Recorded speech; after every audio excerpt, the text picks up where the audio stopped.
There is a $10 million loan at the center of some controversy in the Georgia governor's race, in particular between two Republicans running for governor. It's Attorney General Chris Carr and Lieutenant Governor Burt Jones. And it all has to do with this kind of technical term, but an important one in this context.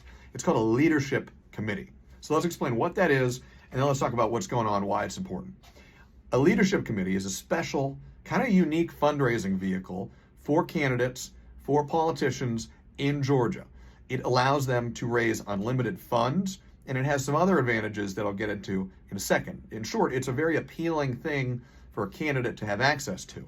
But under Georgia statute, only some people have access to it. It's the governor, the lieutenant governor, and legislative leaders. Burt Jones is a lieutenant governor. He's running for governor. And as lieutenant governor, he has access to this leadership committee. Chris Carr, the attorney general, does not have access to it. And Carr has argued that that gives his opponent, Burt Jones, an unfair advantage in this race. Now, Chris Carr has argued both in federal court and before the State Ethics Commission that Burt Jones should not be allowed to loan his leadership committee money. He loaned that leadership committee $10 million in particular.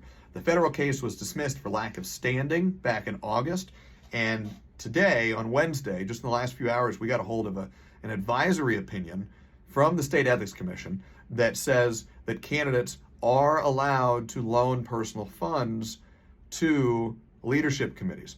We want to put an asterisk here. It's just an advisory opinion. It has to go before the full board at their next meeting in December to be approved, to be finalized.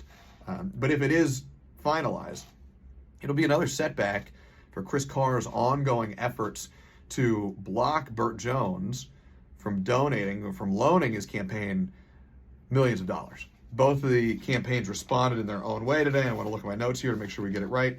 The Carr campaign, when we reached out to them, their communications director, Julia Mazzone, said, and this is a quote, "This advisory opinion exposes one of the glaring flaws in Georgia's approach to transparency and public corruption.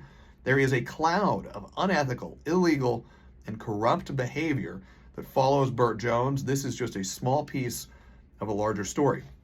That's what the Carr campaign was saying. We reached out to the Jones campaign as well. They declined to comment about the advisory opinion directly, and they declined to directly respond to that quote from the Carr campaign, but they did point us back to a statement they released back in August at an earlier juncture of this campaign finance battle, talking about the Attorney General. A spokesperson for the Jones campaign said, quote, "If Chris is this bad at being a lawyer, why would anyone want to give him a promotion?"